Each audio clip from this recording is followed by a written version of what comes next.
প্রায় সময় আমরা দেখি যে বর্তমানে বাংলাদেশে অনেকভাবে অনেককে প্রতারণা করা হচ্ছে বা অনেকে প্রতারিত হচ্ছেন। এই প্রতারণার ফলে আপনারা কিন্তু মহামান্য কোর্টে অথবা মহামান্য হাইকোর্টে কিন্তু রিট করতে চান অথবা নিম্ন আদালতে মামলা করতে চান। অনেকের অনেক ধরনের ক্রাইটেরিয়া থাকে। কিন্তু বেসিক্যালি মহামান্য হাইকোর্টে কোনো মামলা হয় না। যদি কেউ প্রতারণা করে সেক্ষেত্রে অবশ্যই আপনাদেরকে নিম্ন আদালতে মামলা করতে হবে। এখন অনেকের জানার বিষয়, যদি কেউ প্রতারণা করে অথবা কেউ অপরাধ করে, এই অপরাধ করার ফলে অর্থাৎ প্রতারণাই করলো আপনার সাথে, এই মামলাটা কোথায় করতে হবে? আর সেকেন্ড কোশ্চেন থাকে এই মামলাটা কতদিনের ভিতরে করতে হবে? থার্ড কোশ্চেন থাকে যে এই মামলাটা যদি করতে হয়, এই মামলাটা করলে আমি টাকা ফেরত পাবো কিনা, অর্থাৎ কেউ যদি প্রতারণা করে টাকা নিয়ে যায় এই মামলাটা করলে টাকা ফেরত পাবো কিনা।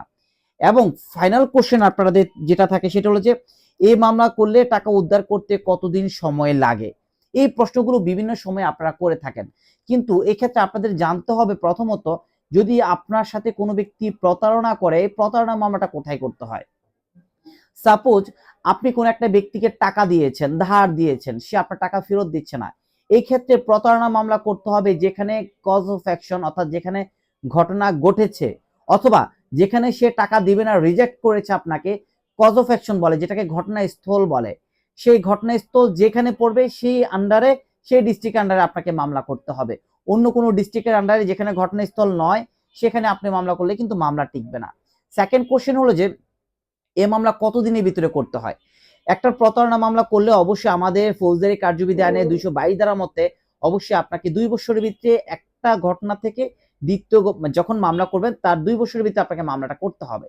অর্থাৎ দীর্ঘদিন পরে আপনি 5-6 বছর পরে এসে আপনি দাবি করলেন 5 বছর আগে টাকা দিয়েছি, 5 বছর পর সে টাকা দিচ্ছে না, এভাবে মামলা করলে কিন্তু মামলায় বেশি দিন আপনি যেতে পারবেন না।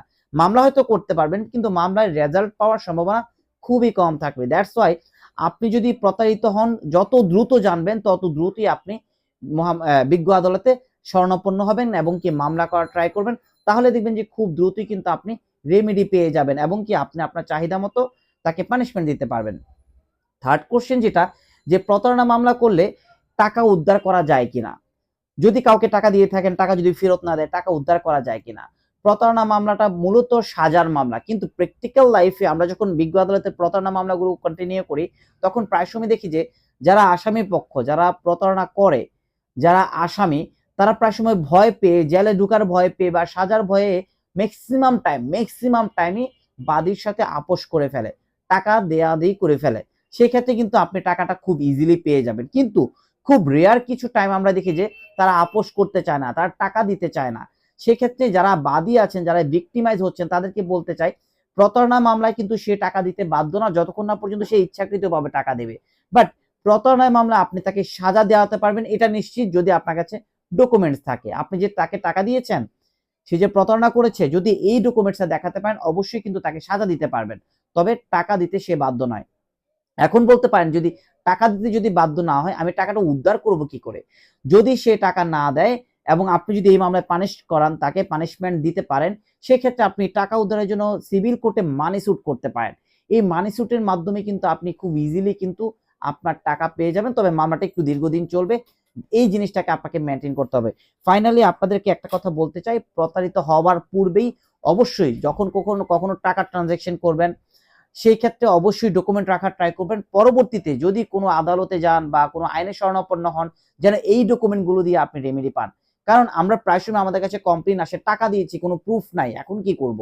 বেসিক্যালি এই কথার কোনো ভিত্তি নাই, ওরাল এভিডেন্সে কোনো ভিত্তি থাকবে না। সেই ক্ষেত্রে অবশ্যই ডকুমেন্ট যদি আপনি সাবমিট করতে পারেন অবশ্যই আপনি রেমেডি পাবেন। সেই ক্ষেত্রেই বলছি যারা টাকার লেনদেন করবেন সেই ক্ষেত্রে যত বিশ্বাসী মানুষই হোক না কেন, কোর্টের মাধ্যমে অথবা বিজ্ঞ আইনজীবীর মাধ্যমে ডকুমেন্ট করে অথবা আপনারা ব্যাংকের মাধ্যমে ট্রানজাকশন করবেন, তাহলেই পরবর্তীতে কিন্তু অবশ্যই আপনারা রেমিডি পাবেন এবং কি টাকা উদ্ধার করতে পারবেন। এরপরও যদি প্রতারণা মামলা বিষয় নিয়ে কিছু জানা থাকে অবশ্যই ইনফর্ম করতে পারেন আমাদেরকে।